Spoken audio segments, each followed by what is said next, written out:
5, 4, 3, 2, 1, fire.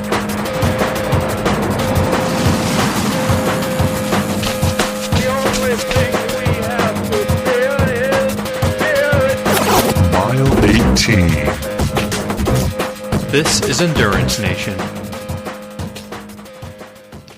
Hello there, and welcome to another episode of the Endurance Nation podcast. I'm Coach Patrick, your host on these different episodes that cover interviews with our members and with industry leaders, as well as regular topics that are pertinent to endurance athlete success. This time around, it's getting close to the fall, and I wanted to let you know that our season is kicking off on November 1st. That's right. Endurance Nation works through seasons, and our winter training program kicks off in earnest on November 1st. If you head over to endurancenation.us, you'll be able to enter your email address to get all the details about what's coming up and learn why starting in November is super important and how we can work with you over the course of the winter using our patented out-season program and the subsequent training phases of the year to create the conditions and knowledge you need to be your better and faster self. And if you're ready to get started early, can't wait till November 1st, we have a durability program for you too. So once again, head over to endurancenation.us, enter that email, learn more about what we are doing here over the course of the year, why Endurance Nation is different, why training with a team is the way to go, and how we can help make you successful. Until then, I look forward to hearing from you online somewhere, and sit back here now and enjoy this episode. Endurance Nation.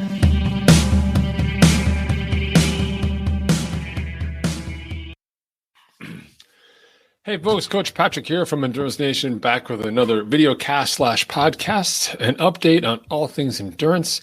This week, we're talking about simulating key race environments. This is part of our educational series inside Endurance Nation, the world's largest endurance community. We help athletes just like you be their personal best through sharing our experience, sharing best practices, sharing the latest scientific knowledge, all with the goal of making sure that you're 100% ready to perform your best on your big day, whether that's a race or just a solo challenge or whatever it may be. Smarter is faster, smarter is stronger. So let's dive right in. Okay. So simulating key race environments. Your race simulation workout is the most important thing that you do all year, right? So people think about their races, they sign up for races, they want to be ready for races. But getting ready for races, the way we do it inside Endurance Nation, involves doing a race simulation. Race simulation, just what it sounds like. Take your race and we're going to model it in our training. Some people have that expression, right? Race day is really just like a long catered training day. I disagree with that completely, but we do want to have, long solo planned workouts that are a lot like race day. Okay. So without the fanfare, without the cowbells, without the fans, just getting you out there and doing your session. And this is a really important workout because it allows you to connect your fitness where it is now with your aspirations on the day. We start our year with aspirations, like no pressure. But when we start the season, we're like, I'm doing that race in 9 months and I want to do it like this, right? And that's in the back of our head. You planted a seed all year long. You've been working, building, growing, recovering, adjusting. All of that's been happening all year in preparation for this goal that you've set. And most athletes kind of hold on to that goal, whether or not it's actually attainable, which is fine. It's not like there's a critique for that. But it does make sense to actually have the rubber meet the road and let's see what happens, right? And so that's what our race simulation workout is. So the next level beyond just a regular race simulation workout is to say, how do we do something where we can simulate the race environment? This is level 2, right? So level 1 is actually doing a race simulation. So for a marathon, a race simulation takes about 18 miles. Inside Endurance Nation, we'll do about 18 miles or no more than 3 hours. So if you've been running, like no more than 3 hours in any run workout ever, usually 2.5, but for the race simulation, I'll give you 3. Okay. If it's an Ironman, then we do the swim and we do a 112-mile bike and we do a 6-mile run. Don't need to do the whole thing, but we get through the most of it, right? So pretty straightforward stuff. So the goal here is to basically create the conditions that you will experience on race day and then implement the effort that you plan to put into place on race day. Effort, nutrition, strategy, gear, all of that goes into your simulation. But this next level is the race environment. This is where we say, let's go one step beyond, can I run in preparation for a marathon? Like, can I execute my pace? Can I execute my nutrition? But actually thinking about the environment itself. This is really important because when we think about racing, the number one factor that really takes us out of our box from training, the controlled natural environment that we've created for ourselves at home, perhaps indoors, whatever that may be, is the weather, is the conditions, is the climate, is the competition. There's so many other factors that come into play. So we need to help you get beyond the basics in terms of simulation for you to get better. We're going to do that quickly today in today's video cast / podcast. All right. So here's the Endurance Nation 5-step framework to making sure that your next race simulation is the best one possible. No small feat, but here we go. I nailed it down to 5 for you so we can help you save time. And you can do all of them. You can do them in order. You can pick and choose whatever you like. You are obviously on your own, but happy to help you out. Okay. So here we go. Number 1. The first part of the, replicating that race environment is to do the macro course review. This is baseline. This is like 101. You should hopefully already be doing this.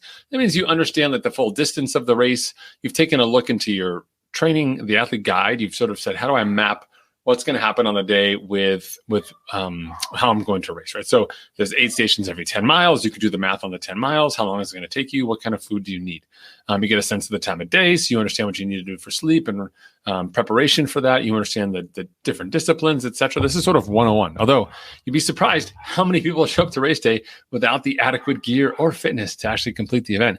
And no small percentage of them is actually surprised, right? One of the most disheartening moments, quick story for you, that I've ever seen at an endurance race was the bike mountain line at Ironman Lake Placid, where a gentleman had shown up and was trying to get on his bike, had his bike shoes, was trying to clip in, couldn't clip in, jamming, forcing it, etc., until he took his cleats off and realized that, and we all realized that he'd actually brought his mountain biking shoes with him, but he was trying to get on his triathlon bike. He brought the wrong shoes. He'd never tested his bike all week.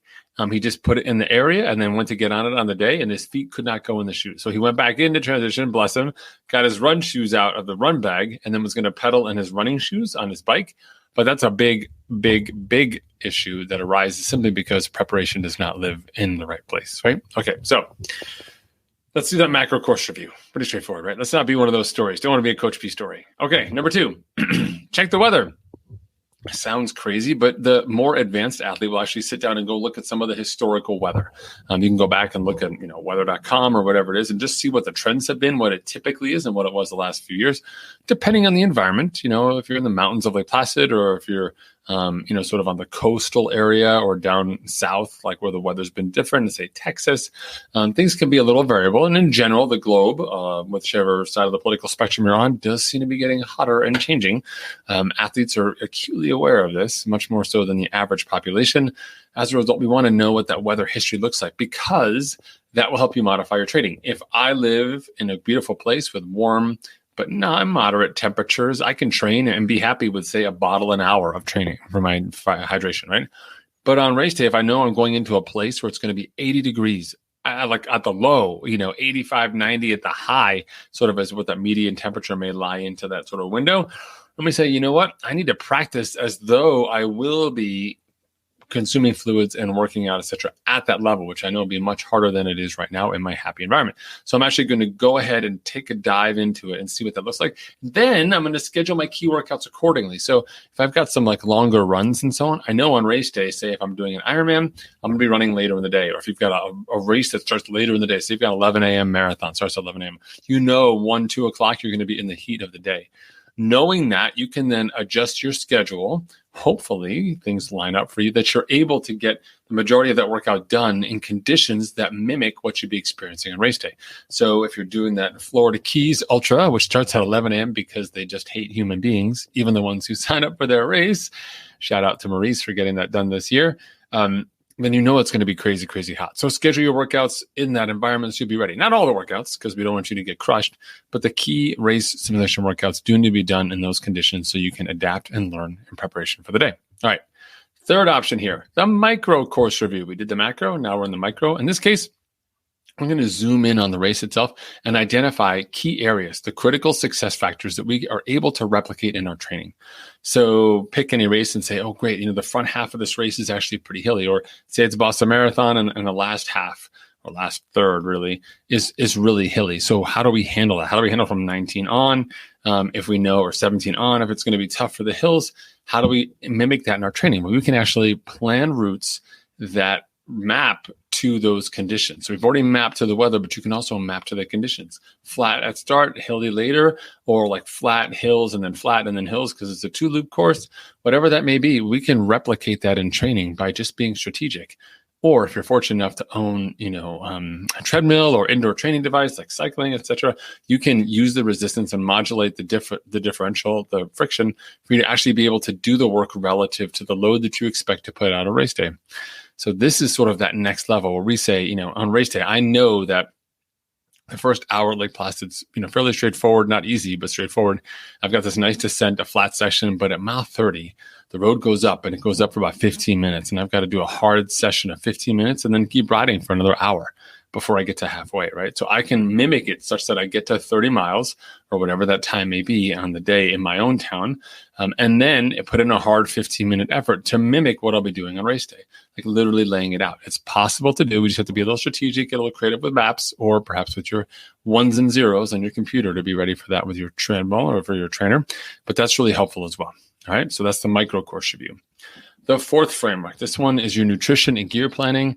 I call this one all the things. And these are all the things. People think about swim fitness or bike fitness or run fitness. They think about paces and targets and times, then worry about the weather. They may or may not have looked into it because they may not be as prepared as you are. But we all get down to this sort of nutrition and gear planning side that's really important. And what we want to practice here is that execution.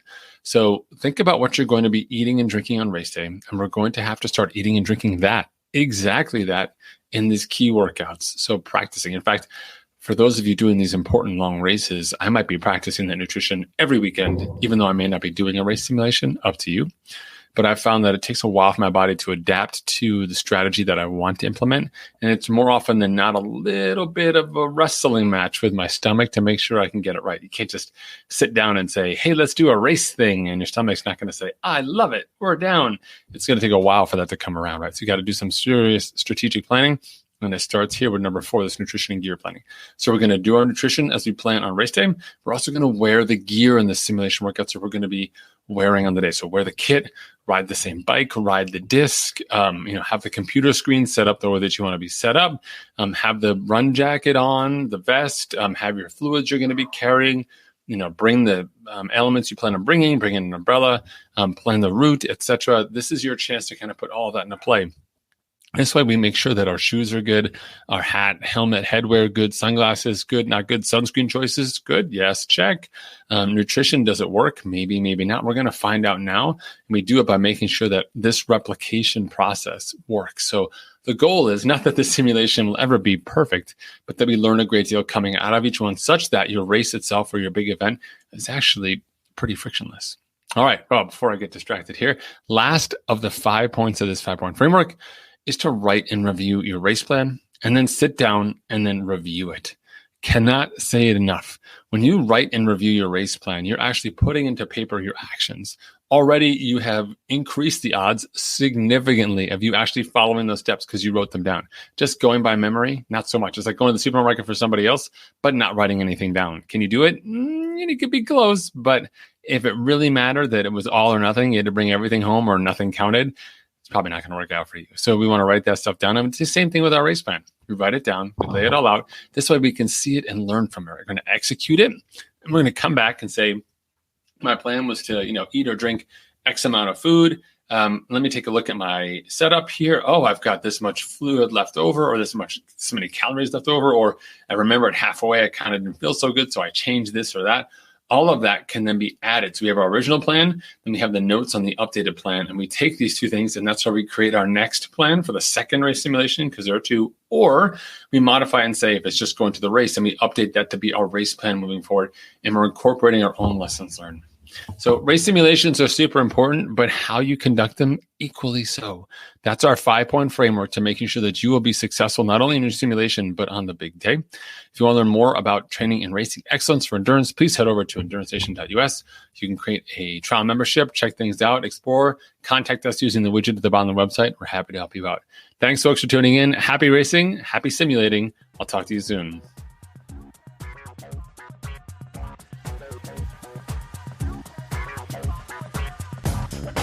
For more information about Endurance Nation, visit us online at endurancenation.us.